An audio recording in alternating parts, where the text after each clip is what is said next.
The world is full of self-help gurus claiming to have the secret to a happier life. They say that if we just listen to them, we can be more successful, more attractive, make more money, and in all just be more satisfied with our lives. But they are lying to you. Okay, was that a little dramatic? Was the red light a little much? Hey, if you are new here, my name is Reagan Rose. I am the creator of Redeeming Productivity, which is a ministry designed to help Christians get more done for the glory of God. But I have a little bit of a confession, and that's that I love self-help books. But time and again, I found that there is one big lie behind every message of worldly self-help, and it's this: you belong to you. And I want to show how even Christians can fall for this lie sometimes, and why it is absolutely critical that we build our concept of self-help or even personal productivity on the Word of God and not on worldly wisdom. One of the things you begin to notice about self-development and self-help books, the more you read them, is that self-help is inherently religious. When you start thinking about self-help, you have to ask the bigger questions of life. Why am I here? What's the purpose of life? And these are all ultimately religious questions. They speak to our purpose and what it is we're supposed to be pursuing. Look at all those nice eggs. Good job, girls. It doesn't take long to notice the religious overtones in even the most popular self-development books. This is why in Atomic Habits, James Clear can talk about how our habits are downstream from our identity. You have Mark Manson talking about beliefs in a very utilitarian way and saying, change out your beliefs that aren't helping you get the life you want for beliefs that will help you get the life you want. As if it didn't matter whether the belief was true or not, just whether it helps you to get what you want out of life. You cannot talk about the big questions of life or even what it means to improve without having some defined idea about why I'm here and what I'm supposed to be doing. Self-help will always get religious. It can't help itself. But what is the good life then? That's the big question. Because behind every definition of self-help, there's always this assumption about what constitutes the good life. What is the purpose of life? Now, whether stated explicitly or not, it's always going to be assumed that the purpose of life is my happiness. One of the great advantages Christians have is that we literally know why we exist. We know the meaning of life. God has told us in His Word that it's not all about me. In fact, it's all about Him. We know that the happy life, the blessed life, is the one that has us walking with the Lord daily, saved by grace through faith in Jesus Christ, planted like a tree by streams of water, and stewarding every day of this life for His sake. But the sad thing, the tragic thing, and the reason I'm making this, is that even mature believers can fall back into this way of thinking and assuming it's my life, and that's where I'm going to find my fulfillment. So what would a Christian vision of self-help look like then? Because one thing that the self-help gurus do get right is that we should be growing.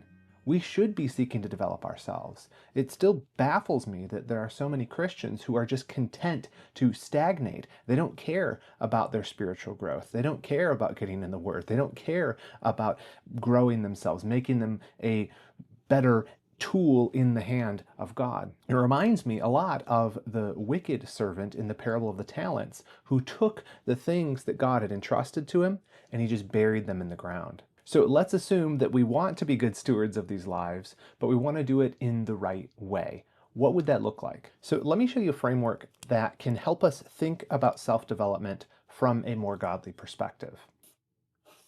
This is the pyramid of purpose. So we look at this, we're asking the question, what are we building toward in our life? And at the top of the pyramid, the answer to that is God's glory. God's glory is the chief end of man. Everything we do should support this ultimate mission.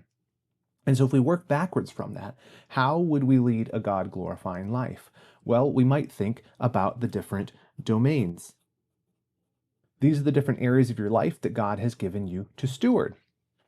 One way we talk about this in the academy is we talk about your spiritual, intellectual, physical, recreational, relational, vocational, and economical domains.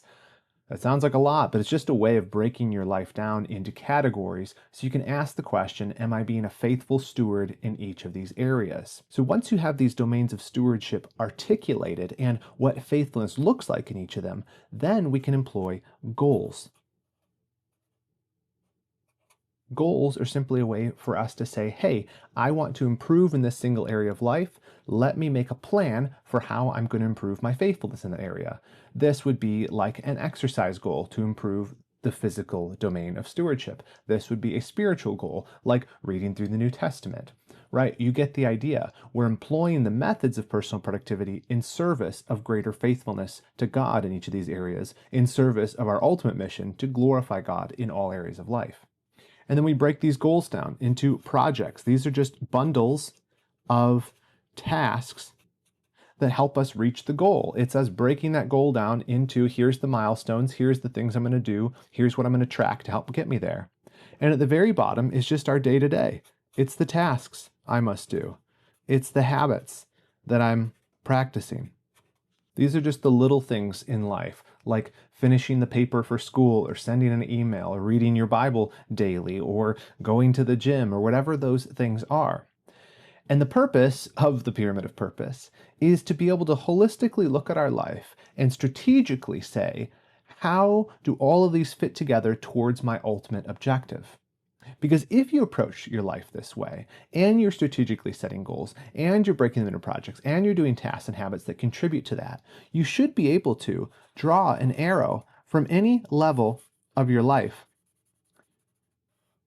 such that you can see clearly how all of this contributes to your ultimate purpose of glorifying God with your life.